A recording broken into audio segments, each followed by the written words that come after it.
Pastor Wesley அவர்கள் இதுதான் முதல் முறை நம்ம சபைக்கு வந்திருக்கிறாங்க. அவங்க இன்னும் வரணும்னு விரும்புகிறோம். கர்த்தர் அதற்குரிய வாய்ப்புகளை தரட்டும்.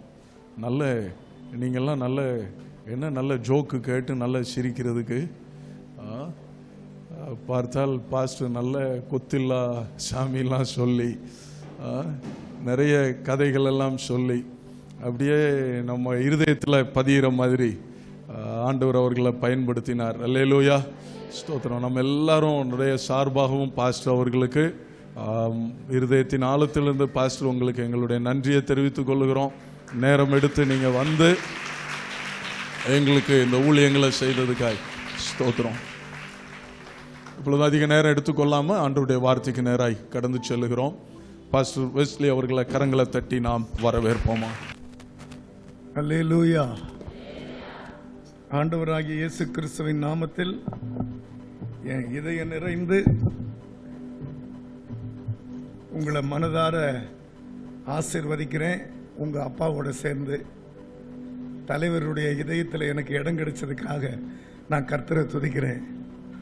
மேய்ப்பர்கள் இதயத்தில் இடம் கிடைச்சிருது, தலைவர்கள் இதயத்தில் இப்போ தான் இடம் கிடைக்குது. ஆமென். அவர் தலைவர் உங்களுக்கு தெரியும். 100 பேர் இருந்தால் மேய்ப்பேன், 300 பேர் இருந்தால் தலைவன், 1000 பேர் இருந்தால் அதிபதி, 1000 தாண்டிட்டா அந்த நகரத்துக்கு ராஜா. நீங்கள் 1000 பேருக்காக ஜெபம் பண்ணிட்டு இருக்கிறீங்க சொல்லுங்க. அப்போ இந்த 1000 பேர், ஆனால் இந்த நகரத்தில் நீங்கள் தான் ராஜாக்கள், ராஜாத்திகள். இது ஏன் நடக்கல அப்படின்னு ஆண்டவர் சொல்றாரு. சகரியா 9ஆம் அதிகாரத்தில் ரெட்டிப்பா நன்மை தருவேன், அடுத்த மாசம் தருவேன். அப்போ ரெட்டிப்பா நன்மை தருவேன், இன்றைக்கே தருவேன். அல்லேலூயா சொல்லுங்களேன். அல்லேலூயா. ஆண்டவர் அந்த சங்கீதத்தை பாருங்க. சகரியா, சீயோன் குமாரத்தியே மிகவும் களி கூறு, எருசலேம் குமாரத்தியே கம்பீரி. இருக்குதா இல்லையா? இருக்குதா? இதோ உன் ராஜா உன்னிடத்தில் வருகிறார். இதோ உன் ராஜா உன்னிடத்தில் வருகிறார். அவர் நீதி உள்ளவரும் ரட்சிக்கிறவரும் தாழ்மை உள்ளவரும், கழுதையின் மேலும் கழுதை குட்டியாகிய மரியின் மேலும் ஏறி வருகிறவருமாய் இருக்கிறார். சீயோன் குமாரத்தி மகிழ்ந்து களி கூறு, எருசலேம் குமாரத்தியே கம்பீரி. இதோ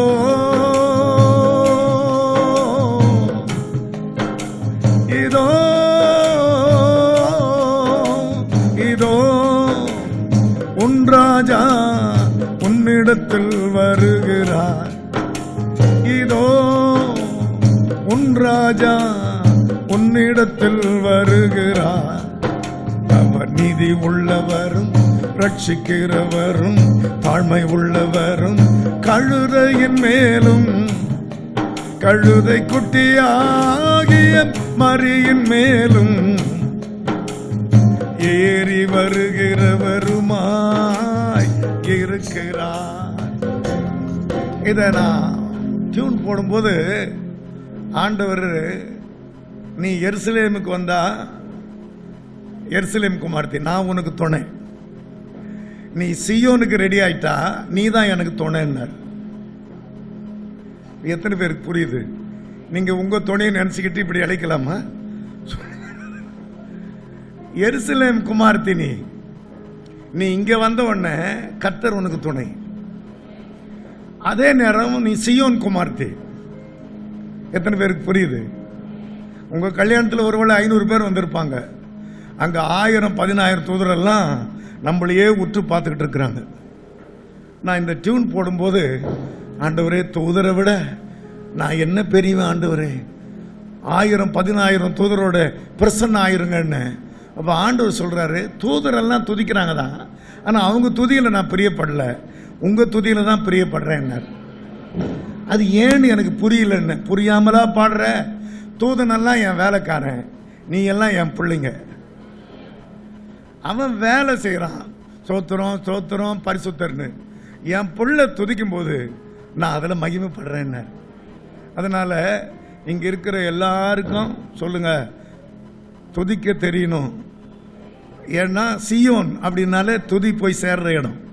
சியோனிலே துதியானது அமைந்து காத்திருக்கும். எத்தனை பேருக்கு புரியுது? அதனால இங்க வர்றவங்க எல்லாம் அங்க கட்டாயம் வந்துருவேன் என்ற நம்பிக்கை இருக்கணும். ஏதோ போயிட்டு இருக்கிறேன். ஒரு ஆர்சி சர்ச் வாசல்ல ஒரு பெரிய ஒரு சம்மனஸ், ஒரு தேவதூதன் ஒரு ஈட்டியை வச்சு ஒரு மிருகத்தை குத்திக்கிட்டு இருக்கிறான். இப்படி ஒரு சிலை. ஒரு அம்மா போய், தேவதூதனே தேவதூதனே தேவதூதனே தேவதூதனே உன் ராஜ்யத்தில் நினைச்சிருன்னு பண்ணிச்சான். கீழே பார்த்தா மிருகத்தை குத்திக்கிட்டு இருக்கிறான். அதையும் பார்த்துட்டு அப்ப அங்க ஒருத்தர் கேட்டாராம், ஏமா தூதங்கிட்ட என்ன கேட்ட, மிருகத்துக்கிட்ட என்ன கேட்டேன்னு. தூதங்கிட்ட ஒரு ராஜ்யத்துக்கு வரும்போது என்ன நினைச்சுக்கன்னு சொன்னேன். ஒருவேளை அங்க வேண்டான்னு தள்ளிட்டா நீயாவது பார்த்துக்கன்னு சொல்லிச்சான். இப்ப சொல்லுங்க, இங்க வந்த ஆளுக்கு ப்ரொமோஷன் 3 வானத்துக்கு மேல.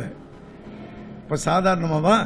அப்ப அவங்களுக்கெல்லாம் ஆண்டவர் ரெட்டிப்ப தருவேன், இன்னைக்கே தருவேன்றார். அல்லேலூயா சொல்லுங்களேன்.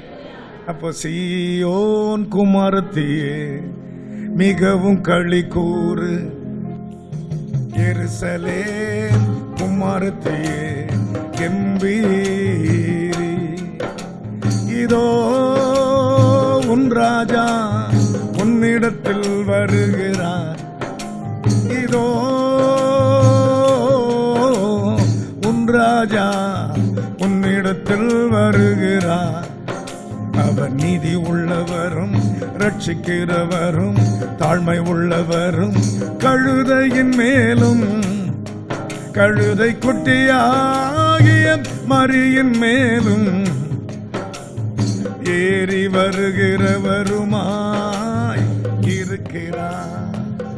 இந்த வசனம் என்ன சொல்லுதுன்னா, இப்ப ஏறி வந்தார்ல, இப்போ உங்களை தான் தேடுறாரு, உங்களை அல்ல, உன்னை. எத்தனை பேருக்கு புரியுது? உன்னை தான் தேடி வர்றாரு. அப்ப அந்த உன்னை நீங்க இருக்கிறீங்களான்னு பாருங்க. உங்களை அல்ல.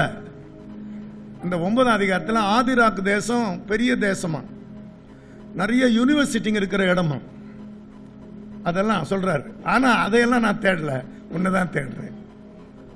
இப்ப பாருங்க, இந்த நகரம் சொல்ல கல்லூரிகள் எல்லாம் பெரிய பெரிய படிப்பாளிங்க தான். நீங்க படிச்சு பார்த்தீங்கன்னா ஹாஸ்பிட்டல்ஸும் ஸ்கூல்ஸும் நிறைய இருக்கும், பெரிய பெரிய யூனிவர்சிட்டி. ஆனா ஆதிராக் தேசம் நான் தேடல, ஒன்னு தான் தேடுறேன். இப்ப கவனிங்க, நான் இங்க இருந்து அங்க போயிருவேன், அதுல ஒன்னும் சந்தேகம் கூட கையை தூக்க சொல்ல போறேன். இப்படி தூக்க கூடாது, டக்குன்னு தூக்கிடணும். சரி, ரெடி ஆயிட்டீங்களா? எங்களுக்கு வந்து சோதனையை பார்த்தீங்களா? சொல்லுங்க. ஏன்னா இங்க வந்தா எருசலேம் குமார்த்தி, அங்கே போறதுனால சீயோன் குமார்த்தி. நான் அதுக்கு ரெடி ஆகிறேன்றவங்க டக்குன்னு கையை ஊற்றி காட்டுங்க பார்ப்போம். சரி, உங்களை நாங்கள் நம்புறோம். அல்லேலூயா சொல்லுங்களேன்.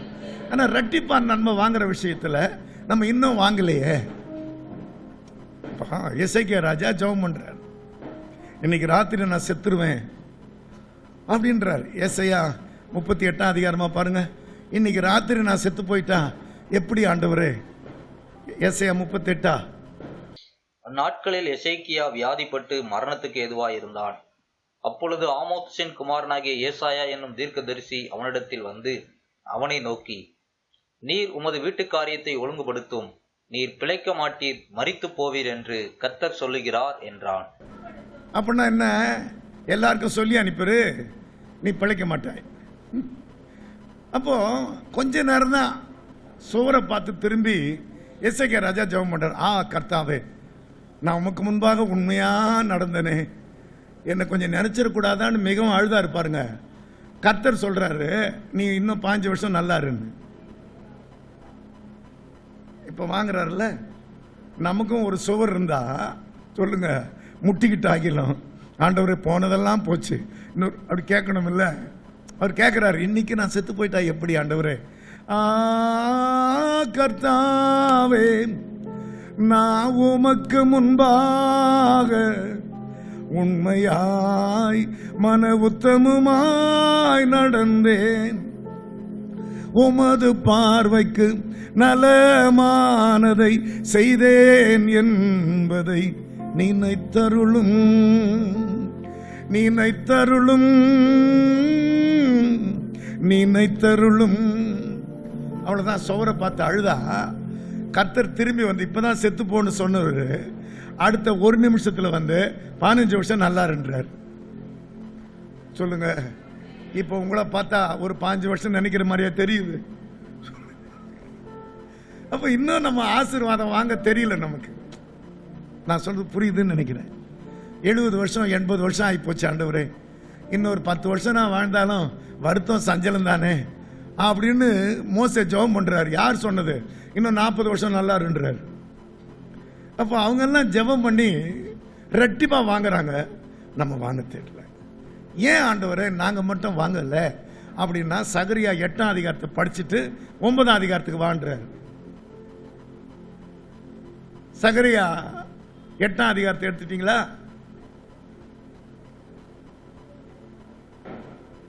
படிக்கலாமா? கடைசி வசனம். அந்நாட்களில் பலவித பாஷைக்காரராகிய புறஜாதியாரில் 10 மனுஷர் 10 பேர் ஒரு யூதனுடைய வஸ்திர தொங்கலை பிடித்துக் கொண்டு, தேவன் உங்களோட இருக்கிறார் என்று கேள்விப்பட்டோம். தேவன் உங்களோடு இருக்கிறார்னு பார்த்தோம் இல்ல, உங்களோட கர்த்தருக்கான்னு கேள்விப்பட்டோம். ஆகையால் உங்களோட கூட போவோம் என்று சொல்லி அவனை பற்றி கொள்வார்கள் என்று சேனைகளின் கர்த்தர் சொல்லுகிறார் என்றார். இப்ப 8ஆம் அதிகாரத்துல இங்க இருக்கிற ஒவ்வொருத்தரும் உங்க வஸ்திர தொங்கலை பிடிச்சுக்கிட்டு 10 பேர் என்னைக்கு வர்றாங்களோ, விசுவாசிங்கல்ல, பலவித பாஷைக்காரரெல்லாம் என்னைக்கு உங்க வஸ்திர தொங்கலை பிடிச்சுக்கிட்டு வர்றாங்களோ சர்ச்சுக்குள்ள, அன்னிலிருந்து தான் ஆரம்பம். ஐயா, எங்க ஊரை பத்தி உங்களுக்கு தெரியாதுயா, அதெல்லாம் எங்களுக்கு தெரியாது. உங்களை பத்தி உங்களுக்கே தெரியாது. உங்களோட கர்த்தருக்கு கேள்விப்பட்டா 10 பேர். அப்போ ஒரு வருஷத்துல ஒருத்தருக்காகிலும் உங்க ஆலயத்தை நீங்க இன்ட்ரடியூஸ் பண்ணி இருந்தா அப்படி கெஞ்ச முடியாதா? நம்ம தான் கூட்டு வரலையே. பாருங்க, ஒரு 10 பேர் பலவித பாஷைக்காரர் உங்க வஸ்திர தொங்கலை பிடிச்சிக்கிட்டு மட்டும் வந்துட்டாங்க. என்னைக்கு உங்க கணக்கு முடியுதோ அன்னைக்கு தான் ரெட்டிப்பு. எத்தனை பேருக்கு புரியுதோ தெரியல. நான் உன் ஆகாரத்தை தண்ணீர் மேல போடு, 7 பேருக்கும் 8 பேருக்கும் பங்கிட்டு கொடு, பூமியில என்ன ஆபத்து நேரிடுமோ உனக்கு தெரியாதுன்னு பிரசங்கி பண்ணு. எங்க சபையில நிறைய பேர் போயிட்டாங்க, ஒரே ஒரு அம்மா மட்டும் வந்தாங்க. என் ஆகாரத்தை 7 பேருக்கு 8 பேருக்கு பங்கிட்டு கொடுன்னு சொன்னீங்களே, இட்லி கொடுக்கணுமா பரோட்டா கொடுக்கணுமான்னு கேக்குது. நான் சொல்றேம்மா, இந்த ஆகாரத்தை சாப்பிட்டா பசி எடுக்கும். எந்த ஆகாரத்தை கொடுத்தா பசி எடுக்காதோ அதை கொடு. இயேசுதான் ஜீவாப்பம். அல்லேலூயா சொல்லுங்களேன். இயேசுதான் ஜீவாப்பம். அவர் பிரசன்னம்தான் ஜீவ தண்ணீர் ஓடுற இடம். அப்ப அப்பத்தையும் தண்ணீரையும் ஆண்டவர் சொன்னது இதைத்தான். எத்தனை பேருக்கு புரியுது? இப்ப அந்த அப்பத்தையும் தண்ணீரையும் குடிச்சு வியாதி வராமலா இருக்கு? அதை ஏன் இப்ப ஞாபகப்படுத்துறீங்க? அப்ப இந்த அப்பம் அந்த தண்ணீரை நீ 10 பேர் கொடு அப்படின்னு 7 பேர் கொடுன்னு சொன்னாங்க. ஒரே வருஷத்துல 7 பேர் அந்த அம்மா கொண்டு வந்துட்டாங்க. ஒரே வருஷத்துல. அந்த அம்மா பேர் நகோமி. ஒரே வருஷத்துல 7 பேர் கொண்டு வந்துச்சு பாருங்க. அந்த வருஷம் வீடு கட்டுதுங்க. வருமானம் ரொம்ப கிடையாது. நான் அந்த வீட்டை பிரதிஷ்டை பண்ணேன். 7 பேர் கொண்டாந்த அந்த வருஷமே அது வீடு கட்டுது. நான் வீடு பிரதிஷ்டை பண்ணேன். இப்ப சொல்லுங்க, ரெட்டிப்பா நன்மை வேணும் அப்படின்னா நாங்க வர்றதே பெரிய விஷயம். இது நியாயமா? இது எத்தனை பேருக்கு புரியுதோ தெரியலையே. நீ எருசலேம் குமார்த்தி. அல்லேலூயா சொல்லுங்களேன். இங்க வரும்போது நீ சீயோன் குமார்த்தி, மகாராஜாவின் நகரத்துக்காக நீ போயிட்டு இருக்க. அல்லேலூயா. அப்போ உங்க டியூட்டி என்னைக்கு 10 பேர் சொல்லுங்க. அவங்க வந்துட்டு போயிடட்டும். நான் சொல்றது புரியுதா உங்களுக்கு? ஆமா, எங்க சர்ச்சில் காணிக்கை பெட்டியில் ஒரு மூக்குத்தி இருந்தது. ஒரு மூக்குத்தி. இதை எடுத்து அந்த நகோமி அம்மா கிட்ட கொடுத்து இதை வித்து கொண்டாமான்னு. அது நேரம் ஒரு தட்டாங்கிட்ட போச்சு. இது பழைய பொண்ணுமா, 400 ரூபா கூட வராது. இது ஏதுன்னு கேட்டான் அந்த ஆள். ஒன்றும் இல்லை, எங்கள் சர்ச்சில் ஒரு அம்மா வேண்டிக்கிட்டாங்க அவங்க பொண்ணுக்கு மாப்பிள்ளை வரணும்னு. மாப்பிள்ளை வந்த உடனே இந்த மூக்குத்தி கட்டி போட்டுருச்சுன்னு. அப்போ என் பொண்ணு கல்யாணம் ஆமான்னு கேட்டார். நீ ஒன்றும் மூக்குத்தியெல்லாம் போட வேணாம், வந்து வாசலில் நின்று கொஞ்ச நேரம் வசனம் கேட்டு ஒரு பாட்டை கேட்டு போயிரு, மாப்பிள்ளை வந்துருந்துச்சு இந்த அம்மா. அந்த வாரமே வாசலில் நிற்கிறான் அவன். உள்ள வாங்கன்னா வரல, உட்காருனா உட்காரல, அப்படியே நின்று ஒரு பாட்டு முடிஞ்ச உடனே போயிட்டாங்க. அவ்வளோ அந்த வாரம் மாப்பிள்ளை வந்துட்டான். நான் சொல்றது கர்த்தர் முன்னான்னு சொல்றேன். பொண்ணுக்கு 38 வயசு. சொல்லுங்க, வந்த மாப்பிள்ளை இந்த பொண்ணை தான் கட்டுவேன்னு சொல்லிட்டு போறான். அப்ப நம்ம யாருக்கு நம்ம பிரயோஜனம்? நம்ம வர்றதே பெரிய விஷயம்னா எப்படி? எத்தனை பேருக்கு புரியுதோ தெரியல. சியோன் குமார்த்தியா சொல்லுங்க, எருசலேம் குமார்த்தியா. எவ்வளவு நாள் எருசலேம் குமார்த்தியாவே இருந்து என்னைக்கு உங்க வஸ்திரத்தவங்களை பிடிச்சிக்கிட்டு 10 பேர், அவங்க அப்புறம் போயிட்டா கூட போயிட்டோம், ஒன்றும் இல்லை, எப்படியாவது 10 பேரை கணக்கு முடிச்சிருங்க இந்த வருஷத்துக்குள்ள. சொல்லுங்க, இல்லைன்னா அடுத்த வருஷத்துக்குள்ள ரெட்டிப்பா வாங்குறீங்களா இல்லையான்னு பாருங்க. அல்லேலூயா சொல்லுங்களேன். ஆயுசை ரெட்டிப்பா வாங்கலாம், ஆசீர்வாதத்தை ரெட்டிப்பா வாங்கலாம். எத்தனை பேருக்கு புரியுதோ தெரியலையே. அல்லேலூயா. துன்பக்கடலில் மூழ்கினேன், நீந்த தெரியவில்லை. பாதையில் தடுமாறினேன், பாதை புரியவில்லை. வாழ்ந்திட லட்சியம் வளர்த்தேன், வாழ தெரியவில்லை. வழியான இயேசு என்னை மாற்றினார், சொல்ல தெரியவில்லை. அவர் அன்பை சொல்லி முடிவதில்லை. துன்பக்கடலில் மூழ்கினேன், நீந்த தெரியவில்லை. பாதையில் தடுமாறினேன், பாதை புரியவில்லை. வாழ்ந்திட லட்சியம் வளர்த்தேன், வாழ தெரியவில்லை. வாழ்ந்திட லட்சியம் வளர்த்தேன், வாழ தெரியவில்லை. வழியான இயேசு என்னை மாற்றினார், சொல்ல தெரியவில்லை. அவர் அன்பை சொல்லி முடிவதில்லை.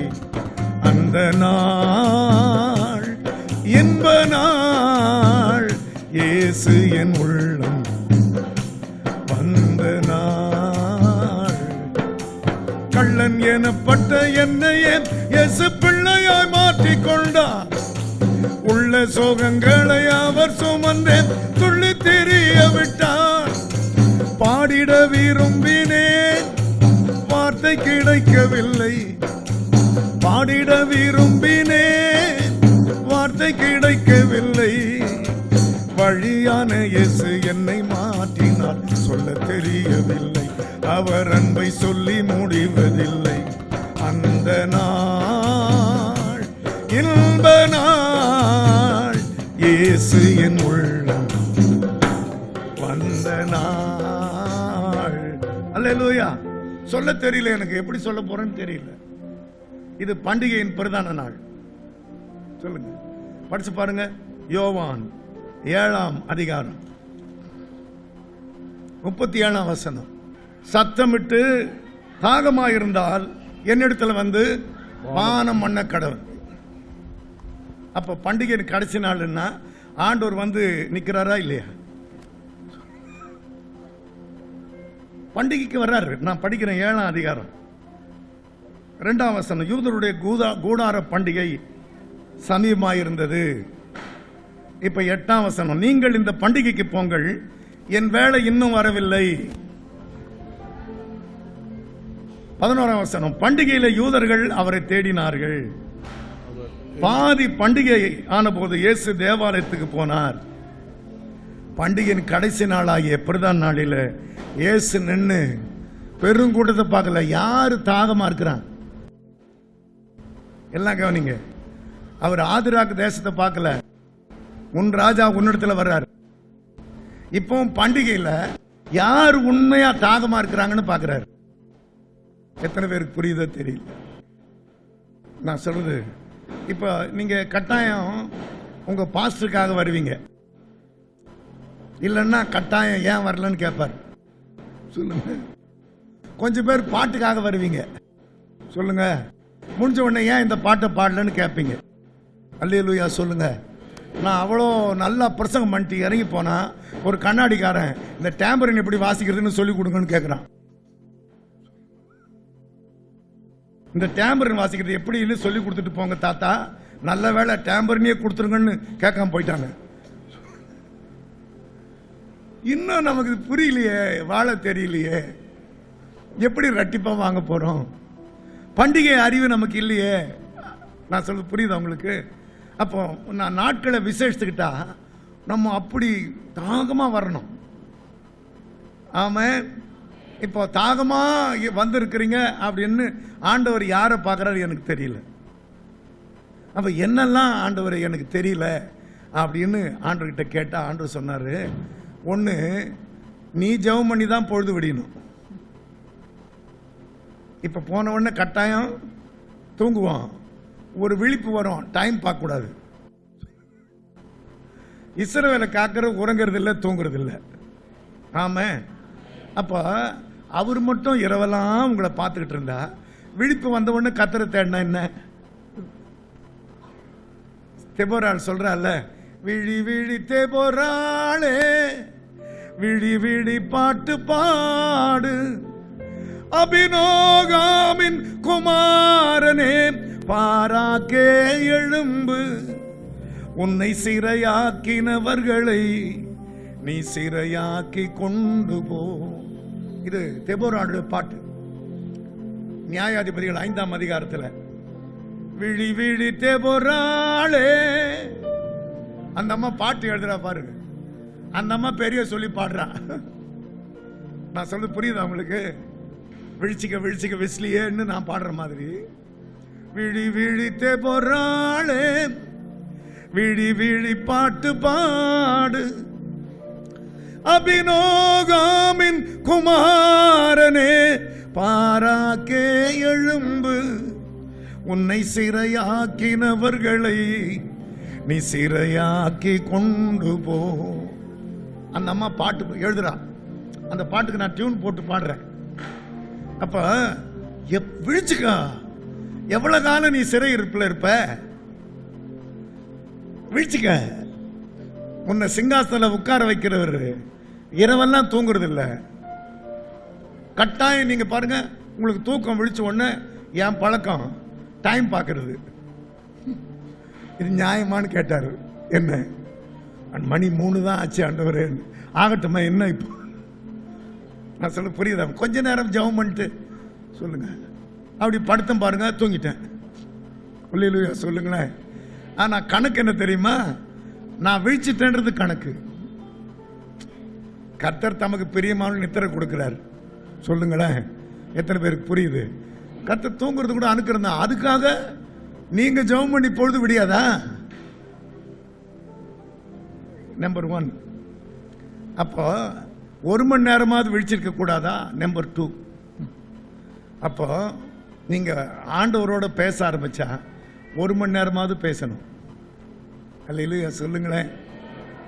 விழிச்சுக்கிறதுன்னா இப்ப வீட்டுக்கு போனீங்களா, ஒரு 1/2 மணி நேரம் ஜெபம் பண்ணுங்க. காலையில் விழிச்சிட்டீங்களா, இன்னொரு 1/2 மணி நேரம் ஜெபம் பண்ணுங்க. சாயங்காலம் விடியற் காலம் சேர்ந்தாதான் கணக்கு. யாரோ சொன்னாங்களே ஒரு நாள். இப்ப சொல்லுங்க, ஒரு மணி நேரம் பேசக்கூடாதா? தானியேல் வெற்றிக்கு பின்னால 3 பேர் போனாங்க. தாவீது வெற்றிக்கு பின்னால 3 பராக்கிரமசாலிங்க தண்ணீர் கொண்டு வந்தாங்க. யோபுவின் வெற்றிக்கு பின்னால 3 நண்பருங்க இருந்தாங்க. ஆபிரகாம் வெற்றிக்கு பின்னால ஆனேர், எஸ்கோல், மம்ரேன்னு 3 புருஷர் இருந்தாங்க. நானும் சர்ச்சிலிருந்து 3 பேரை கூட்டு போனேன், ஜெபம் பண்ணேன். ஆண்டவர் சொல்றாரு, பேதுரு, யாக்கோபு, யோவான் 3மே என் கூட உட்காந்து தூங்குது, நான் எப்படி ஜெயிக்கிறதுன்னாரு. அப்போ திட்டத்தை மாத்தினீங்களான்னு? ஆமா, 1 மணி நேரமா அது விழிச்சிருந்தா என் கூட உட்காந்துருங்க.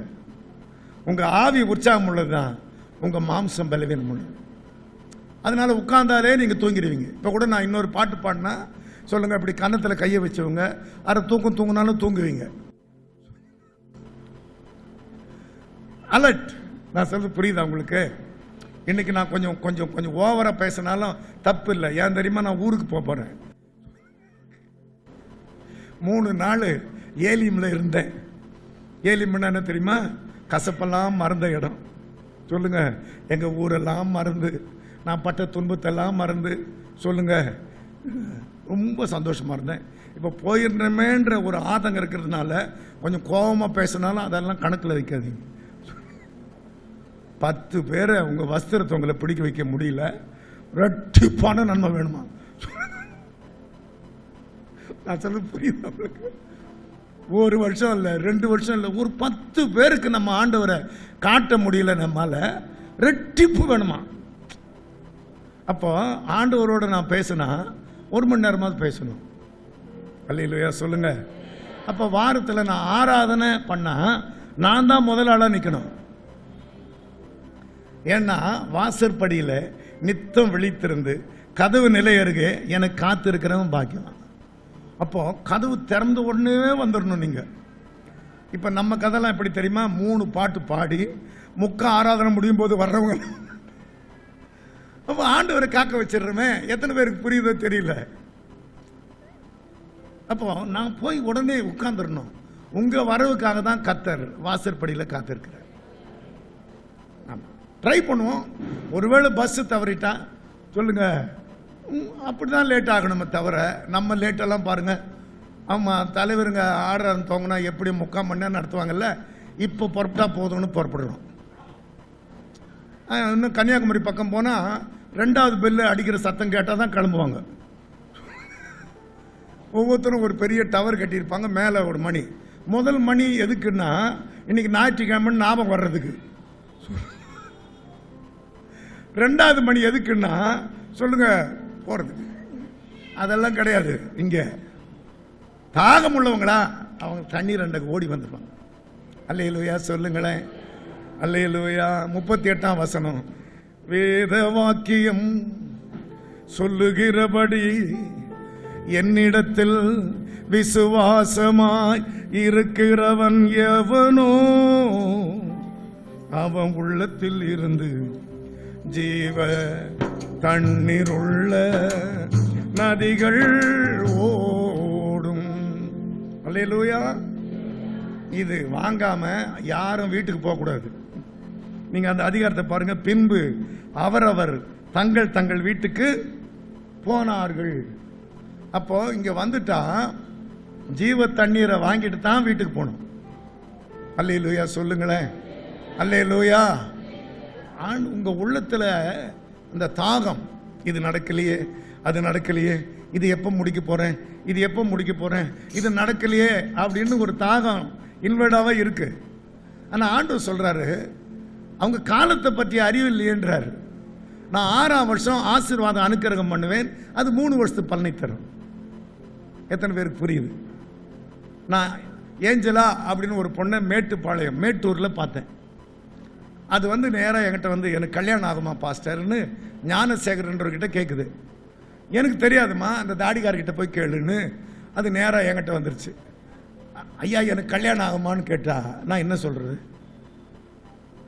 ஐயா எனக்கு 2 தங்கச்சிங்க இருக்கிறாங்க, எனக்கு 36 வயசு, என் 2 தங்கச்சிகளுக்கும் கல்யாணம் பண்ணோம், எனக்கே மாப்பிள்ளை வரல, என் சம்பளம் மொத்தம் 700 ரூபா, எனக்கு எப்படி மாப்பிள்ளை வரும் நீங்களே சொல்லுங்க. ஆனால் கல்யாணம் ஆகுமா அப்படின்னு கேட்டுச்சு பாருங்க. நான் உடனே அடுத்த வருஷம் நான் எங்கே பார்த்தாலும் உன்னை மாப்பிள்ளையோடு தான் பார்ப்பேன், போயிட்டு வான்ட்டேன். என்னன்னா நான் ஆலயத்தில் இப்படி கையை விரிச்சு நிற்கிறேன், அந்த நேரம் வந்துருச்சு.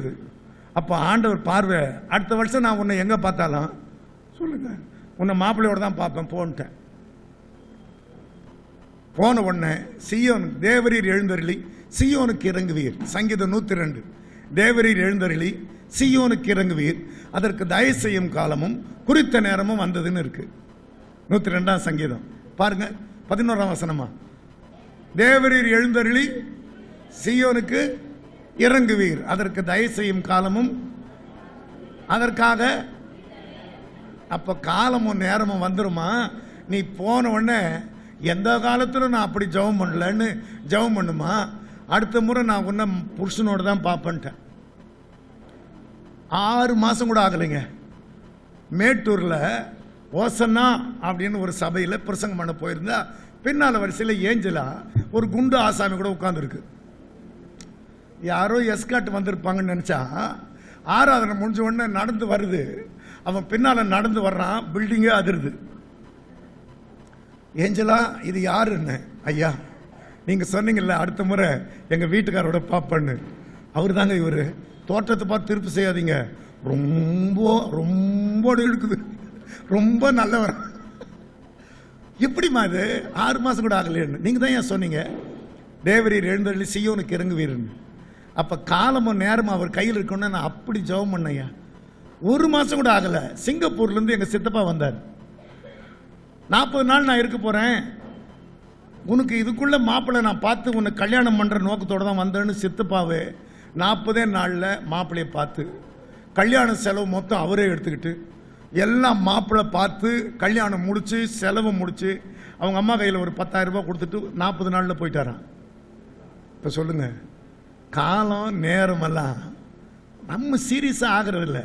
சொல்லுங்க, இப்போ அடுத்த வருஷம் பண்டிகைனால என்ன பண்ணுவீங்க? ஒரு 10 பேர் கூட்டி வர மாட்டீங்க. கை வயசம்மா கை வயசு, கடைக்கு போகலாம் கை வயசு, அங்கே சிக்கன் மட்டன் இருந்தா ஒரு 4 கிலோ வாங்கலாம் கை வயசு, அதை பொறிச்சு பொறிச்சு தின்னுவாங்க. ஒரு தீர்மானத்துக்கு வாங்க, எப்ப நான் ரெட்டிப்பான ஆசீர்வாதம் வாங்குறது? அல்லேலூயா. இனி வாழ்ந்து காட்டுவேன், என்ன நம்புங்கப்பா. புரிஞ்சவங்க கையை உயர்த்தி காட்டுங்க. இனி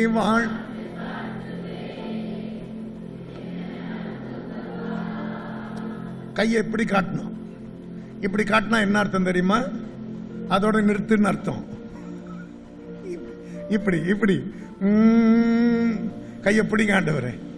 இந்த வருஷம் சாதாரணமா முடியக்கூடாது ஆண்டவரே. இனி வாழ்ந்து காட்டுவே, என்ன நம்புங்கப்பா. 1 2 3 இனி வாழ்ந்து காட்டுவே, என்ன நம்புங்கப்பா. சத்தமா அப்பா அப்பா அப்பா ஏசப்பா, இனி வாழ்ந்து காட்டுவே, என்ன நம்புங்கப்பா. கையை கீழே போடுங்க. நான் ஆக்ஷன் போது டக்குன்னு கையை தூக்கிடணும். நான் கீழ்படுகிறேன். இப்போ ஆண்டவர் பண்டிகைன்னா வரமாட்டேன் வரமாட்டேன் வரமாட்டேன், பாதி பண்டிகையில கூட வந்திருக்கிறாரு. ஆனா பிரதான நாள்ல யாரு தாகமா வர்றானோ, அப்போ இந்த கூட்டம் முடியறதுக்குள்ள நீங்க உண்மையா தாகமா வந்திருந்தா சொல்லுங்க. அந்த வார்த்தை எனக்கு ரொம்ப பிடிச்சதுனால யோவான் 7:38 வேத வாக்கியம் சொல்லுகிறபடி என்னிடத்தில் விசுவாசமாய் இருக்கிறவன் எவனோ அவன் உள்ளத்தில் இருந்து ஜீவ தண்ணீருள்ள நதிகள் ஓடும். நீங்களே இப்ப பாட போறீங்க. 1 2 3 வேத வாக்கியம் என்னிடத்தில் விசுவாசமாய் இருக்கிறவன் எவனோ அவன் உள்ளத்தில் இருந்து ஜீவ தண்ணீருள்ள நதிகள் ஓடும். என்னன்னா இந்த உள்ளத்துக்கு தேவை சமாதானம். அல்லேலூயா சொல்லுங்களேன். நிம்மதியா தூங்கலாம், ஒரு கவலை இல்லாம இருக்கலாம். இந்த உள்ளத்துல எத்தனை விசாரங்கள், எவ்வளவு துக்கம். அதனால ஆண்டவர் பண்டிகையின் பிரதான நாள்ல வரார். ஒரு நாள் எசேக்கியேலை கூப்பிட்டுட்டு ஆலயத்து வாசல்ல வந்து பாருன்றார். நமக்கு வாசிக்க நேரம் இல்லை. எசேக்கியேல் அந்த வாசற்படியில வடக்கு வாசல் இருந்து ஒரு நதி பாயுதுன்றார். ஆலயத்திலிருந்து ஒரு நதி வருதுன்னாரு. நான் கேட்டேன், ஆண்டவரே ஆலயத்தில் எப்படி நதி வந்துச்சுன்னா இத்தனை ஊற்றுகள் ஒன்னா சேர்ந்தா நதி வராதான்னு கேட்டேன். நான் சொல்றது புரியுதா உங்களுக்கு? இப்ப நீங்க வாயை திறந்து பண்ண ஜெபமோ பாட்டோ நதி. சும்மா அப்படி உட்கார்ந்துட்டு இருந்தா எப்படி? அப்ப இத்தனை நதிகள் ஒன்னா உட்கார்ந்தா, ஊற்றுகள் ஒன்னா சேர்ந்தா ஒரு நதி வராதா? அது கிழக்க போற நதி தான் வடக்கு திரும்பிச்சுன்றார். நான் சொல்றது புரியுதா உங்களுக்கு? நான் சரியா சொல்றேன்னு தெரியல. கிழக்குன்னா உதயம், மேற்குன்னா அஸ்தமனம், தெற்குன்னா வாழ்க்கை, வடக்குன்னா அதுதான் என் டெஸ்டினேஷன். எத்தனை பேருக்கு புரியுது? தெற்குன்னா எங்க? இந்த ஊரை விட டிரான்ஸ்ஃபர் ஆகி இன்னொரு ஊருக்கு போனா வாழ தான் போறோம். சொல்லுங்களேன், அல்லேலூயா சொல்லுங்களேன். திருநெல்வேலியில் பிறந்ததெல்லாம் இங்க வந்து கோட்டை கட்டணும் நம்ம எதிர்பார்த்தோமா? அல்லேலூயா சொல்லுங்களேன். அதனால தீர்மானம் பண்ணுங்க. கிழக்கு அப்படின்னா நீங்க பிறந்தது, மேற்குன்னா நீங்க அஸ்தமிக்க போறது, தெற்குன்னா எங்கேயாவது பழிச்சிடலாம். எங்க இருந்தாலும் வட திசையில் வரணும். இந்த ஊற்றுகள் எல்லாம் கிழக்க வந்து வடக்க திரும்பிச்சு பாருன்ற. இப்ப நான் யாரோட பேசிக்கிட்டு இருக்கேன் தெரியுமா? வடதிசை சேனையோட பேசிக்கிட்டு இருக்கேன். தோக்குறவங்களோட நான் பேசல. அல்லேலூயா சொல்லுங்களேன். ஆக்ஷன். வேத வாக்கியம் என்னிடத்தில் விசுவாசமாய் இருக்கிறவன்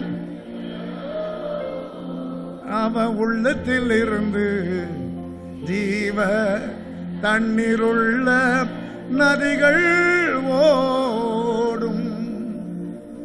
எல்லாம் கவனிங்க. இப்ப நம்ம கண்ணுக்கு தெரியாம ஜீவ நதி வெளியே வாடுது. அது கிழக்குல உதயமானாலும் வடக்க போகுது. ஆண்டவர் யோபு கிட்ட பேசும்போது அவர் சொல்றார், இந்த கழுக பாத்தியா நீ? அதுல ராஜாளி கழுக பாத்தியா? தெற்க புறப்பட்டாது வடக்க வருது, உனக்கு மட்டும் தெரியல. நான் இப்படி சொல்லட்டுமா? மூஞ்ச பாரு. அந்த ராஜாளிக்கு தெரியுது திசையெல்லாம். இதுவும் கழுகு தானே, திசை தெரியலையே அப்படின்றாருங்க. என்கிட்ட ஆண்டவர் சொன்னார், ஒரு பெரிய ஆத்துல போய் ஜெபம் பண்றேன். அந்த ஆத்துல வருஷம் வருஷம் ஒரு திருவிழா நடக்கும். அந்த திருவிழாவில் குடும்பம் குடும்பமாக தான் வருவாங்க. ஒவ்வொருத்தரும் மாட்டு வண்டி கட்டிக்கிட்டு எங்க ஊர் பக்கம். அப்போ பாருங்க, முழு குடும்பம் அந்த ஆத்துல வந்து அங்கங்க டென்ட் போட்டு முழு குடும்பம் உட்காந்து சாப்பிடுவாங்க. திருவிழாவுக்கு இன்னும் 4 நாள் இருக்கும். அந்த 6 முழுக்க ஜனங்க. திருவிழா இல்லாத காலத்தில் நான் போய் அங்கே உட்காந்து ஜெபம் பண்றேன். ஆண்டவரே, இவ்வளோ கூட்டம் வருதே அப்படின்னு. அப்ப ஆண்டவர், என் மகனே நீ ஞானவானாகிய என் இருதயத்தை சந்தோஷப்படுத்து. நீதிமொழிகள் 27:11. என் மகனே நீ ஞானவானாகிய என் இருதயத்தை சந்தோஷப்படுத்து. என்னை நிந்திக்கிறவனுக்கு நான் உத்தரவு சொல்லணும். நீ ஞானவான் ஆயிட்டா நான் உத்தரவு சொல்வேன்னாரு. பாருங்க 27:11. என் மகனே நீ ஞானவானாகி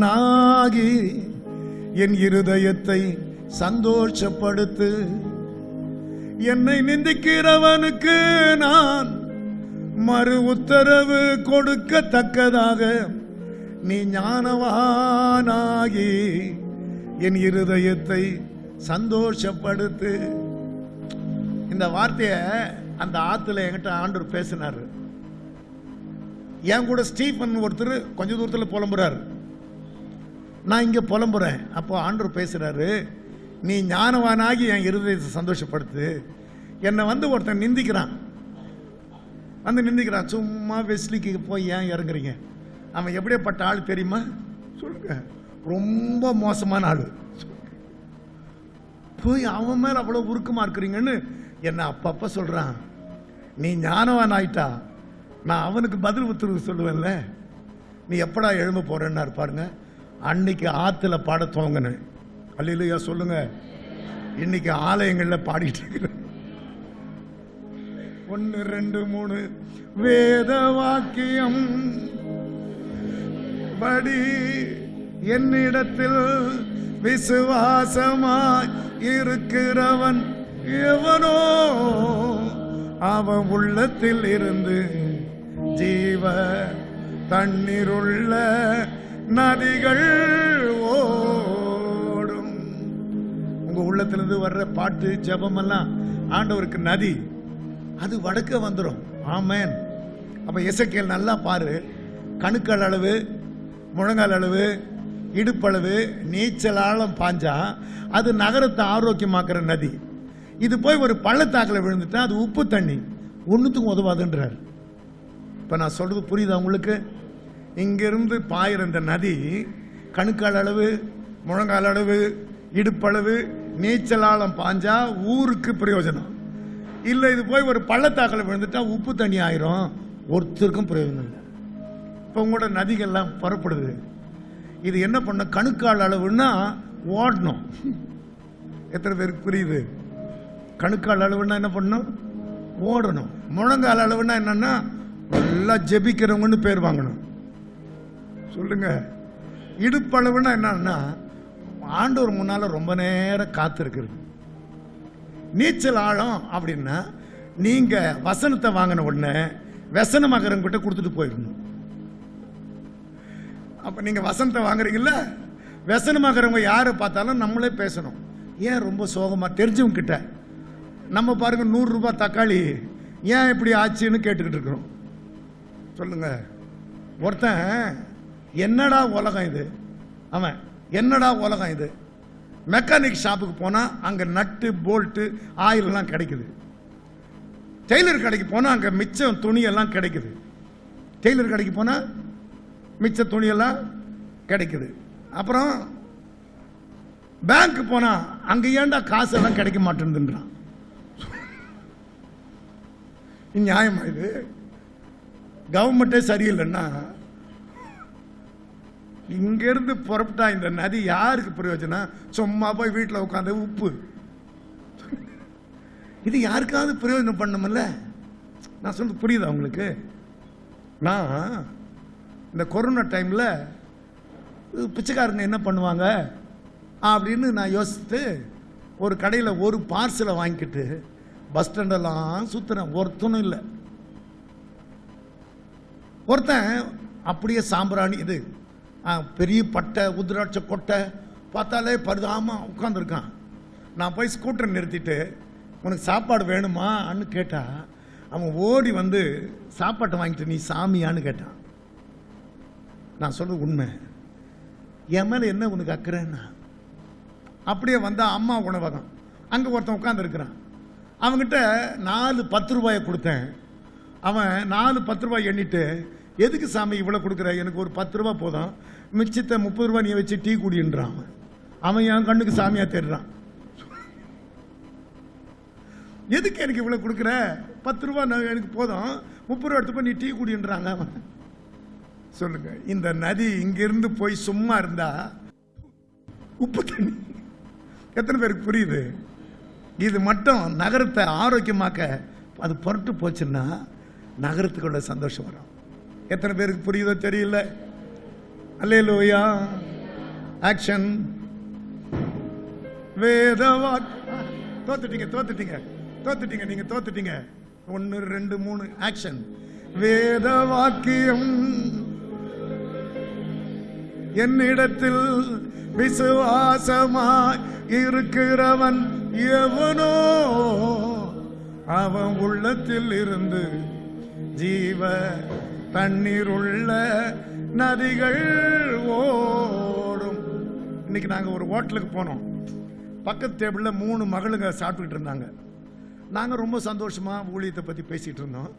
அவங்க எழுந்ததுக்கு உடனே நானும் உடனே கிட்ட போய், நீங்கெல்லாம் நல்லா படிக்கணும், நிறைய சாதிக்கணும், உங்க அம்மா நினைக்கணும் இந்த மாதிரி இன்னொரு பொண்ணு இல்லையேன்னு. உடனே ரைட் ரைட் ரைட்னாங்க. அப்பா சாப்பிட்ட திருப்தி. அவங்க என்ன கேட்டாங்களா? இப்ப சொல்லுங்க, அவங்க உங்ககிட்ட கேட்பாங்களா? அவங்க இது நதி, கணுக்கால் அளவு, முழங்கால் அளவு, இடுப்பளவு, நீச்சல் ஆழம் பாஞ்சா.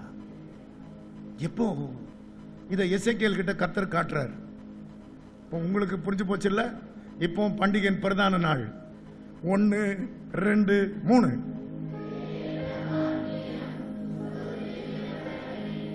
என்னிடத்தில் விசுவாசமாய் இருக்கிறவன் எவனோ அவன் உள்ளத்தில் இருந்து ஜீவ தண்ணீருள்ள. வெளிப்பட்ட விசேஷம் 21ஆம் அதிகாரம் 6ஆம் வசனம். அவர் என்னை நோக்கி, ஆயிற்று, நான் அல்பாவும் ஒமேகாவும் ஆதி அந்தமாயிருக்கிறேன். தாகமாயிருக்கிறவனுக்கு நான் ஜீவ தண்ணீர் ஊற்றில் இலவசமாய் கொடுப்பேன். அப்போ இந்த அதிகாரம் எப்படி முடியும் தெரியுமா? தாகமா இருக்கிறவன்.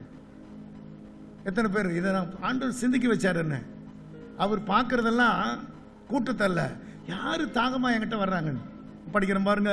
ஆயிற்று, நான் அல்பாவும் ஒமேகாவும் ஆதியும் அந்தமுமாய் இருக்கிறேன்.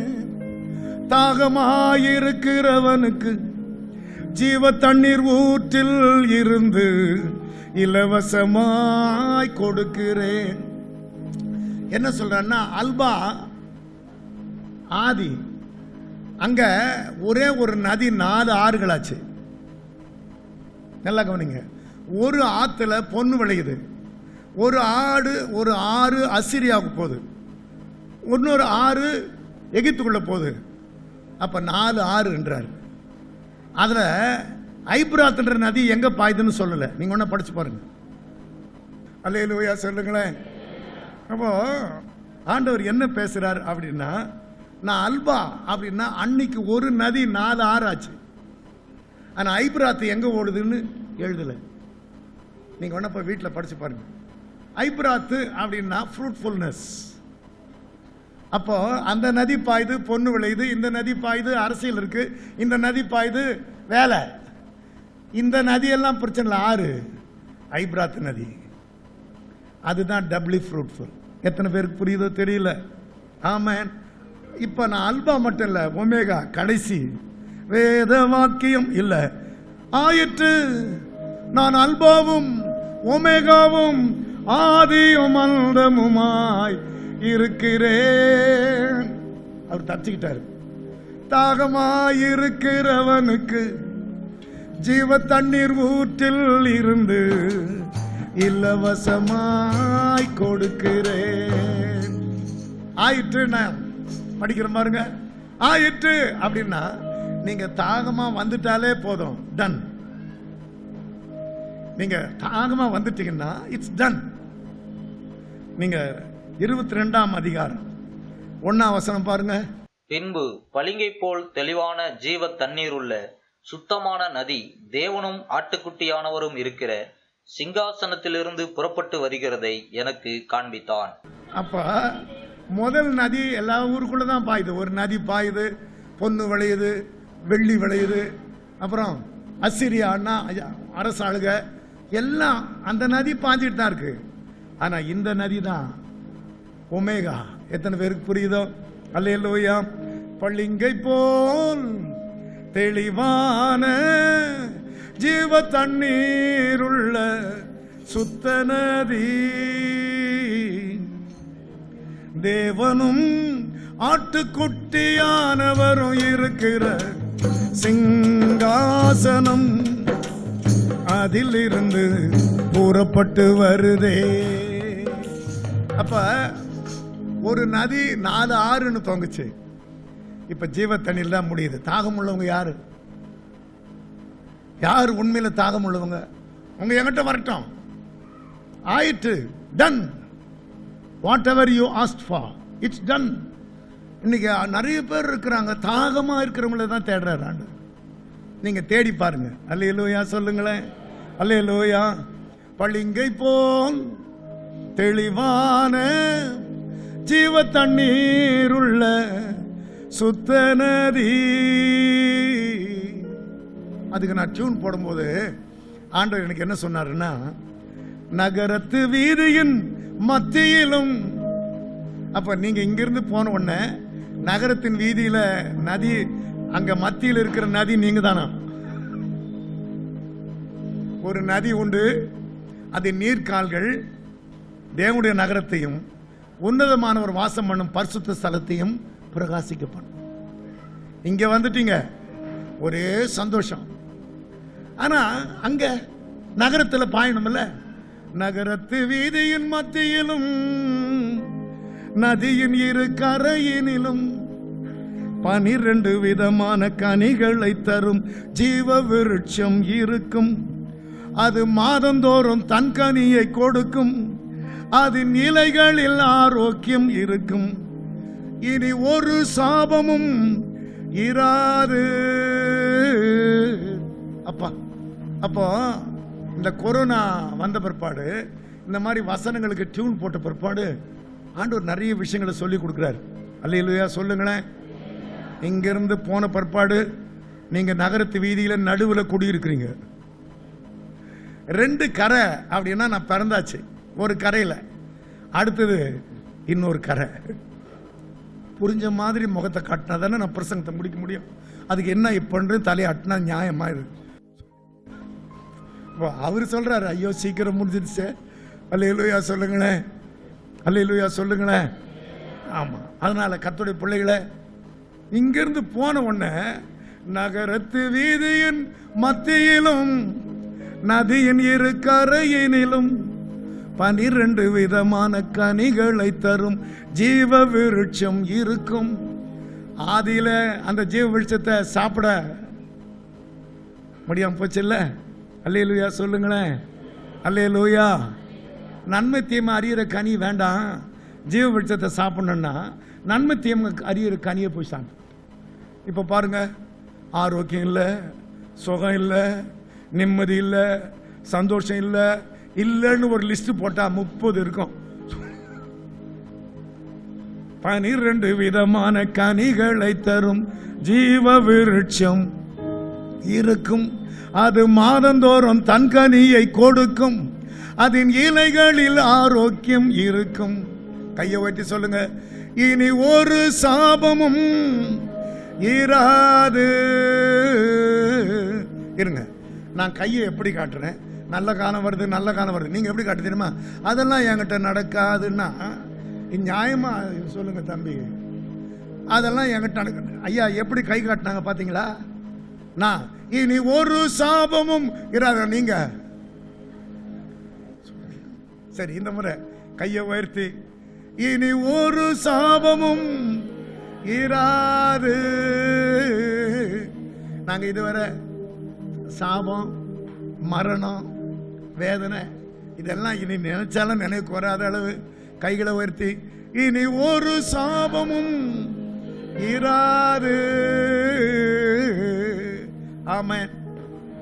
பண்டிகையின் பிரதான நாள்ல இயேசு நின்று யாரு தாகமா இருக்குன்னு பாக்குறாரு. ஒரு தீவுல அந்த தீவு தலைவன் ஒரு ரூல் போட்டான். 30 வயசு ஆயிட்டா கல்யாணம் பண்ணிடணும். 30 வயசு ஆயிட்டா அந்த தீவுல கல்யாணம் பண்ணிடணும். குறிப்பா ஆண்களை செலக்ட் பண்ணி 30 வயசுல கல்யாணம் பண்ணிடணும். ஆனா ஒரு கண்டிஷன், அவன் நடுக்காட்டில் போய் முழு இரவும் மிருகங்களோட சண்டை போட்டுட்டு ஏதாவது ஒரு மிருகத்தை அடிச்சு கையில கொண்டு வரணும். அவன் வீரன்றதை நிரூபிச்சிடணும், தைரியசாலின்னு நிரூபிச்சிடணும். ஊருக்குள்ள வந்தவொடனே அவங்களே அந்த தீவில் இருக்கிறவங்களே பொண்ணை பார்த்து வச்சிருப்பாங்களாம், கல்யாணம் பண்ணுவாங்களாம். அதனால நிறைய பேர் காட்டுக்கு போயிட்டு ஏதாவது ஒரு மிருகத்தை அடிச்சு கொண்டு வருவாங்களாம். ஒரு நாள் தீவு தலைவர்கிட்ட வந்து, ஆமா உங்க பையனுக்கு 30 வயசு ஆச்சு, ஞாபகம் இருக்கட்டும் தலைவர்ன்றாங்களாம். ஆமால, காட்டுக்கு போனோம்ல, அவன் வீரன் நிரூபிக்கணுமல்ல. எங்க அவனை காணோம்னா அப்பா பின்னால போய் உட்கார்ந்துருக்கானா. எனக்கு கல்யாணம் வேணா டேடி, அந்த காடு பொல்லாத காடு டேடி, அதுல இந்த கழுதை புலி கூட்டம் கூட்டமா வருமான் டேடி, எனக்கு வேணாம், என்னை விட்டுருங்க சாமின்னா. அப்ப எல்லாரும் சொன்னாங்களா, உங்களுக்கு ஒரு நியாயம் ஊருக்கு ஒரு நியாயமா? எங்க பிள்ளைங்கெல்லாம் காட்டுக்கு போனோம், உங்க பிள்ளை போகக்கூடாதா அப்படின்னு. டாய், ஊருக்கு ஒரு நியாயம், உனக்கு ஒரு நியாயம் இல்லை. நான் இன்னைக்கு நைட்டே நீ புறப்படணும், அவ்வளோதான். அவன் அலங்காரம் எல்லாம் பண்ணி கையில் ஈட்டி அம்பு கத்தி எல்லாம் கொடுத்து காட்டு ஓரத்தில் கொண்டு போய் விட்டுட்டு அவங்க அப்பா சொன்னாராம், நான் அப்பா பார்த்துக்கிட்டு தான் இருப்பேன், பயப்படாத பயப்படாத, நான் உன் கூட தான் இருக்கிறேன், பயப்படாத போன்னு அப்படி அவரை உற்சாகம் பண்ண நடுக்காட்டுக்கு போயிட்டான். திடீர்னு புலி வருதான், நரிங்க வருதான், செதறி ஓடுதான். இவன் பயந்து போய் ஒளிகிறானா, எங்க அப்பா அப்பா அப்பான்னு. கடைசியில் ஒரு நரி செத்து கிடந்துதான். அதை தூக்கிட்டு பொழுது எப்போ விடியன்னு வந்தானா. வெளியே வந்த உடனே எல்லாரும் தலைவர் பையன் ஒரு நரியே அடிச்சு கூட்டு வந்துட்டாரு அப்படின்னு. இவனுக்கு ஒரே கோபம். பயப்படாதே திகையாதேனாலும் தைரியம் சொல்லிட்டு நடுக்காட்டில் என்ன அம்போன்னு விட்டு போனேன். எங்கள் அப்பா எங்க? நான் ரெண்டில் ஒன்று கேட்கணும். அந்த குடிசையில் தானப்பா இருந்தார் உங்கள் அப்பான்னாங்களா. இவன் போய் அந்த குடிசைக்குள்ள பார்த்தா ரத்த களமாக இருக்கிறானா. உடம்பெல்லாம் காயம், முகமெல்லாம் காயம். இவன் கேட்டானா, அப்பா என்னப்பா அது என்ன? அதான் உன் கூட வந்தப்பா நான். பயப்படாதே திகையாதேன்னு நான் சொல்லும் போதே கூட்டம் கூட்டமா புலி வந்துருச்சு. அது கூட நான் தாண்டா யுத்தம் பண்ணேன். அது அடிப்பட்டதெல்லாம் திரும்பி வந்து என்னை காயப்படுத்திருச்சு. அதனால பரவாயில்ல, இது ஒன்றும் அப்படின்னு. அவன் அப்பவே நான் சொன்னேன்ல டேடி என்னை காட்டுக்கு அனுப்பாதீங்கன்னு, இப்போ இப்படி காயப்பட்டு நிற்கிறீங்களேன்னு. அப்போ அவர் சொன்னாரா, என் பிள்ளை ஜெயிச்சுட்டான்ற சத்தம் கேட்குது இல்லை, இந்த காயமெல்லாம் எனக்கு வலிக்கலன்னாராம். இப்போ சொல்லுங்க, நான் சொல்ல புரியுதா உங்களுக்கு? என்னைக்கு நீங்க ஜெயிக்கிறீங்களோ அன்னைக்கு தான் அவர் காயங்களை மறப்பார். இப்ப தீர்மானம் பண்றவங்க, நான் பாடும்போதே எழும்பி நின்று வேத வாக்கியம் சொல்லுகிறபடி என்னிடத்தில் விசுவாசமாய் இருக்கிறவன் எவனோ அவன் உள்ளத்தில் இருந்து ஜீவ தண்ணீருள்ள நதிகள் ஓடும். நகரத்து வீதியின் மத்தியிலும் நதியின் இரு கரையினிலும் 12 விதமான கனிகளை தரும் ஜீவ விருட்சம் இருக்கும். அது மாதந்தோறும் தன் கனியை கொடுக்கும். அதன் இலைகளில் ஆரோக்கியம் இருக்கும். இனி ஒரு சாபமும் இராது. ஆயிற்று ஆயிற்று. தேவகுமாரா தேவகுமாரா என்ன நினைச்சிடுங்க. தேவகுமாரா தேவகுமாரா கொஞ்சம் நினைச்சிடுங்க. நீங்க நினைச்சா ஆசீர்வாதம் தான். என்ன மறந்தா எங்கே போவேனா. நீங்க நினைச்சா என்ன மறந்தா எங்கே போவேனா. தேவகுமாரா தேவகுமாரா என்ன நினைச்சிடுங்க. தேவகுமாரா தேவகுமாரா எங்களை கொஞ்சம் நினைச்சிடுங்க. எங்களை கொஞ்சம் நினைச்சிடுங்க. என்ன கொஞ்சம் நினைச்சிடுங்க. பிழைக்க தெரியாதவன்னா அது உமக்கே தெரியும்.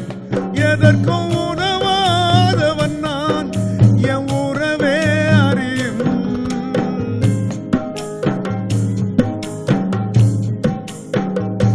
பிழைக்க தெரியாதவன்னா அது உமக்கே தெரியும். எதற்கும் உதவாதவன் நான் என் உறவே அறியும். உதவாது என் நீதி உதவாது. நீங்க இல்லாம என் பொழுதும் விடியாது. நீங்க இல்லாம என் பொழுதும் விடியாது. நீங்க இல்லாம என் பொழுதும் விடியாது. எல்லாரும் தேவகுமாரா தேவகுமாரா என்ன நினைச்சிடுங்க.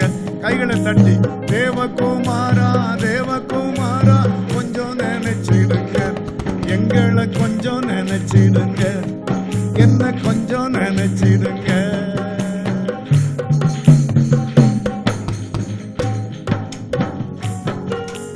உடைந்த பாத்திரம்னா அது உமக்கே தெரியும். தேவன் பயன்படுத்துகிறீர், இது யாருக்கு புரியும். உடைந்த பாத்திரம்னா அது உமக்கே தெரியும்.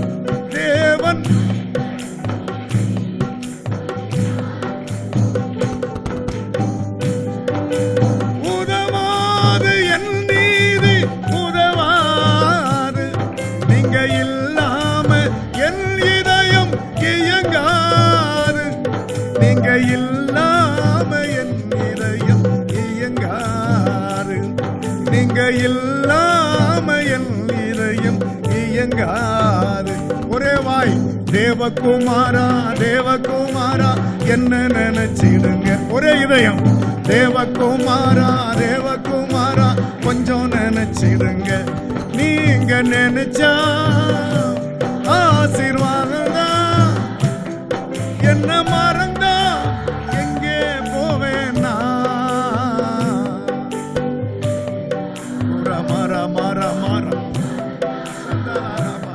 அந்த பண்டிகையின் கடைசி நாளில் கர்த்தர் என்னை ஆசீர்வதித்தார் என்று சொல்லுகிறவர்கள் அதற்கு ஏற்றபடி கைகளை உயர்த்தி அசைச்சு ஆண்டவருக்கு நன்றி சொல்லுங்களேன். நன்றி அப்பா, உம்மை ஸ்தோத்தரிக்கிறோம், உம்மை ஸ்தோத்தரிக்கிறோம். 3ஆம் நாளில் உங்களை உயிர்ப்பிப்பேன் சொன்ன தேவன் இந்த நாளிலே நம்மை உயிர்ப்பித்தார். அநேக சாட்சிகளை கேட்டோம். அவர்களுக்கு செய்தவர் உங்களுக்கும் செய்ய அவர் வல்லவராயிருக்கிறார். தேவனால கூடாத காரியம் ஒன்றும் இல்லை. ஆமென், ஹல்லேலூயா, ஸ்தோத்திரம். திருமண காரியங்களை கைகூடி வர பண்ண தேவன் போதுமானவராயிருக்கிறார். தடைகளை நீக்க அவர் போதுமானவராயிருக்கிறார். வேலை வாய்ப்பை தர கர்த்தர் போதுமானவராயிருக்கிறார். ஹல்லேலூயா, ஸ்தோத்திரம். ஆண்டவருக்கு மகிமை உண்டாவதாக. ஹல்லேலூயா, ஹல்லேலூயா. ஆத்துமாக்களை ஆண்டவருக்காய் ஆதாயம் செய்ய என்ன பயன்படுத்தும் ஆண்டவரே. ஆமென். என் வஸ்திரத்தை உங்களை பிடிச்சிட்டு 5 பேர் 7 பேரும் 10 பேரும் ஆண்டவரே உம்மிடத்துல வரணும் அப்பா. எத்தனை பேர் சொல்றீங்க? ஹல்லேலூயா. கை உயர்த்தி ஆண்டவர் அந்த ஞானத்தை தாங்க ஆண்டவரே. ஹல்லேலூயா, ஸ்தோத்திரம் அப்பா. உம்முடைய வசனத்தை சொல்றதுக்கு என்ன பயன்படுத்துங்க ஆண்டவரே. ஹல்லேலூயா. தாவமா வாஞ்சமா இருக்கிற மக்களுக்கு, தேவை உள்ள மக்களுக்கு உம்முடைய வார்த்தையை ஞானமா சொல்ல ஆண்டவரே இந்த எனக்கு கிருபை தாங்கப்பா, எனக்கு கிருபை தாங்கப்பா. அவங்களுக்கு சமயத்துக்கு ஏற்ற அந்த வார்த்தையை சொல்றதுக்கு கிருபை தாங்கப்பா. பயத்தை நீக்குங்க சொல்லி ஜெபம் பண்ணுங்களேன் ஆண்டவர்கிட்ட. அவரவர் உங்க சொந்த வார்த்தைகள்ல கேளுங்களேன். ஹல்லேலூயா, என்னை பயன்படுத்துங்க, வார்த்தையை தாங்க, வெக்கத்தை போக்குங்க, பயத்தை நீக்குங்க ஆண்டவரே. தேவை வாஞ்சி கவனமா இருக்கிற அந்த ஆத்துமாக்களுக்கு நேரா என்ன நடத்துங்கப்பா. அவர்களுக்கு பிரயோஜனமா மாற்றுங்க ஆண்டவரே. நான் பிரயோஜனப்படணுமே. என்னிலிருந்து புறப்படுகிற அந்த ஊற்று ஆண்டவரே நதியாய் பாயணுமே. செல்லும் இடமெங்கும் செழிப்ப தரணுமே. ஹல்லேலூயா, ஹல்லேலூயா. பயன்படுத்துவீராக. ஸ்தோத்திரம் ஆண்டவரே, ஸ்தோத்திரிக்கிறோம். 1 மணி நேரமாவது உங்களோட பேசணும் ஆண்டவரே. டெய்லி கைகளை உயர்த்தி ஆண்டவர்கிட்ட கேளுங்க. தேவ பிள்ளையே ஸ்தோத்திரம் ஆண்டவரே. 1 மணி நேரமாவது டெய்லி உங்கள்கிட்ட பேசணும். 1 மணி நேரமாவது உங்கள்கிட்ட பேசணும். ஸ்தோத்திரம். ஹல்லேலூயா, ஹல்லேலூயா, ஹல்லேலூயா. கேளுங்களேன். கேட்கறதுக்கே தயங்குனீங்கன்னா எப்படிங்க நீங்க ஜெபம் பண்ண போறீங்க? கேட்கறதுக்கே யோசனைன்னா ஆமென். என்ன உங்க பலத்துல முடியாது, ஆனால் கர்த்தரால கூடும். ஹல்லேலூயா. உங்களை ஜெபிக்க வைப்பார். கேட்டீங்கன்னா உள்ளம் உருக ஆண்டவர்கிட்ட இந்த நேரத்தில் கேட்டீங்கன்னா நான் குறைவுபட்டிருக்கிறேன் ஆண்டவரே. ஆமென். 1 மணி நேரமாவது தினமும் உங்களோட பேசணும். ஆமென். ஹல்லேலூயா, ஸ்தோத்திரம். ஹல்லேலூயா, ஹல்லேலூயா. பல தடவை திரும்ப ஆணி அடிச்ச மாதிரி அந்த வார்த்தையை பாடி என்ன அறிக்கை செஞ்சிருக்கிறீங்களே. ஹல்லேலூயா. ஜீவ தண்ணீர் உள்ள நதிகள் உங்கள் உள்ளத்திலிருந்து ஓடணுமா வேண்டாமா? ஜீவ தண்ணீர் உள்ள நதி ஒவ்வொருடைய உள்ளத்திலிருந்து ஓடும்படிக்கு வேத வாக்கியங்களின்படி ஆமென் நடக்கிறதற்கு மனதாய் உங்களை அர்ப்பணியுங்கள். ஹல்லேலூயா, ஸ்தோத்திரம் ஆண்டவரே, ஸ்தோத்திரம் அப்பா, ஸ்தோத்திரம். நம்ம மனுஷர் பாருங்க நிறைய காரியங்களை மறந்துடுவோம். ஆண்டவரே, ஆவியானவரை ஞாபகப்படுத்துங்க. கையை உயர்த்தி ஹல்லேலூயா. ஆண்டவரே, ஆவியானவரே, ஆமென். தலையில கை வச்சு சொல்லுங்களேன். ஆமென். நிறைய நேரம் சத்தியம் மறந்துடுது. அந்த சூழ்நிலையில என்ன செய்யணும், என்கிட்ட என்ன குறை, ஆமென், உங்க வசனம் என்ன சொல்லுது, மறந்துடுற ஆண்டவரே. ஆவியானவரே, எனக்கு ஞாபகப்படுத்தி நடத்துங்க ஆவியானவரே, போதித்து நடத்துங்க ஆவியானவரே. சொல்லுங்க, சிறு பிள்ளைய போல சொல்லுங்க. ஹல்லேலூயா, ஹல்லேலூயா. சின்ன பிள்ளைய போல ஏசப்பாட்ட சொல்லுங்க. ஆண்டவரிடத்துல சொல்லுங்க, என்ன நடத்துங்க, என்ன ஞாபகப்படுத்துங்க ஆவியானவரே, என்ன உணர்த்துங்க ஆவியானவரே. அல்லேலூயா. ஸ்தோத்திரம், ஸ்தோத்திரம், ஸ்தோத்திரம், ஸ்தோத்திரம். ஆமென். நீங்கள் ஆசீர்வதிக்கப்பட்டவர்கள். இந்த நாட்களில் கேட்ட வசனத்தின்படியாய் நீங்கள் அர்ப்பணித்த உங்களுடைய அர்ப்பணங்களின்படியாய் கர்த்தர் உங்களை ஆசீர்வதித்திருக்கிறார். கர்த்தர் உங்களை நினைத்திருக்கிறார். உங்களை பெருகச் செய்வார், வளரச் செய்வார், செழிக்கச் செய்வார். ஆமென். ஆயிரங்களுக்கு ஆசீர்வாதமா உங்களை உங்களுடைய சந்ததிகளையும் கர்த்தர் பயன்படுத்துவார். லட்சங்களுக்கு ஆசீர்வாதமா எடுத்து பயன்படுத்துவார். எத்தனை பேர் விசுவாசிக்கிறீங்க? ஆமென். விசுவாசிக்கிறவனுடைய உள்ளத்திலிருந்து ஜீவ தண்ணீர் உள்ள நதிகள் ஓடுமே. கரங்களை தட்டி விசுவாசிக்கிறவர்கள் அல்லேலூயா, அல்லேலூயா. ஓ எஸ், ஓ ரபா பா பா கரபா ல கரபா யௌரா பக்கியாந்தலர பும்பபர கியாந்தலர புஷபல கியாந்தலர பல பல பல பரபா உரபா பா பா பா கரபதுரலர கதியந்தலர மனலர பதுஷபல கபரபா. ஹல்லேலூயா, ஹல்லேலூயா, ஹல்லேலூயா, ஹல்லேலூயா. மை ஸ்தோத்திரிக்கிறோம் ஆண்டவரே, மை துதிக்கிறோம் ராஜா. ஸ்தோத்திரம் ஆண்டவரே. விதைக்கும் போது என்ன இன்னைக்கெல்லாம் நிறைய இந்த கேமராலாம் வச்சு அப்படியே அந்த டைம் லேப்ஸ் எல்லாம் போட்டு ஒரு விதையிலிருந்து அப்படி செடி முளைச்சி வர்றதை கூட காட்டிடுறாங்க. அவ்வளவு ஒரு ராத்திரி பூரா நடக்கிற வளர்ச்சியை அப்படி ஒரு செகண்ட், ஒரு 10 செகண்டில் பார்க்குற மாதிரி அந்த வளர்ச்சியை அப்படி காட்டிடுறாங்க.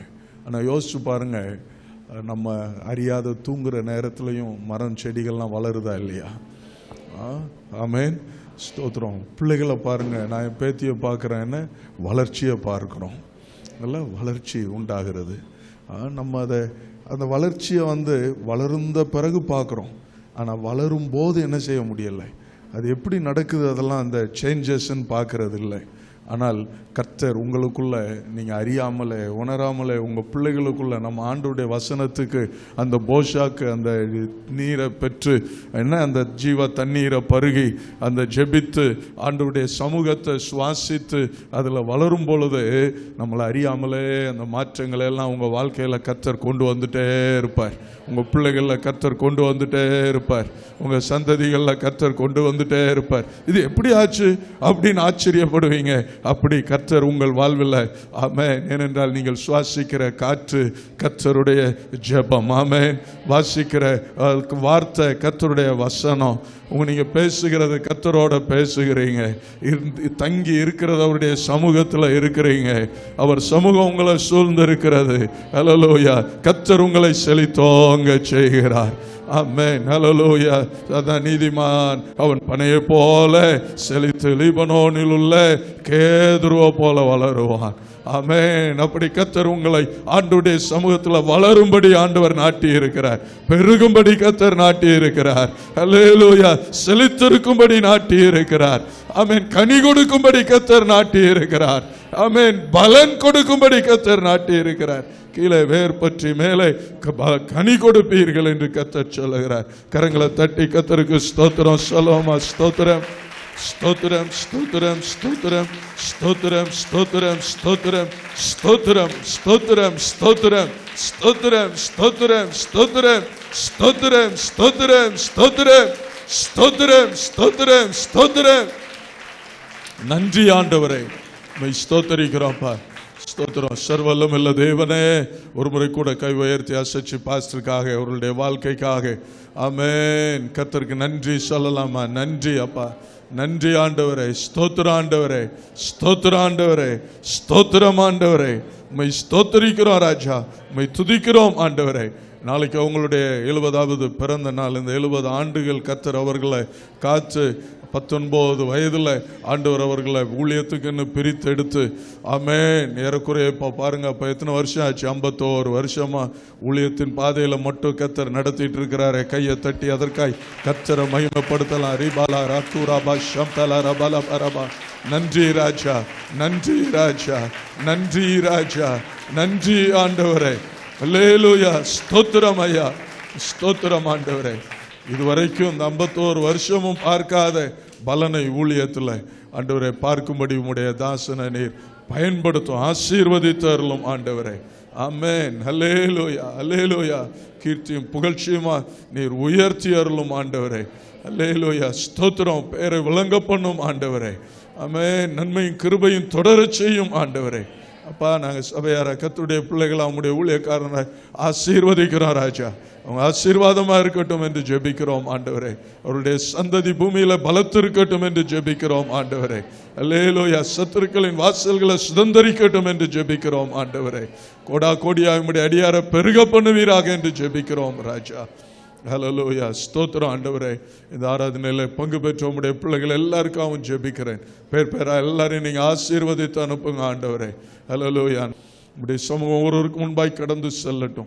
எல்லா கனமும் துதியும் மகிமையும் உமக்கே ஏறெடுக்கிறோம். இயேசுவின் நாமத்தில் ஜெபிக்கிறோம் ஜீவனுள்ள எங்கள் நல்ல பிதாவே. ஆமென்.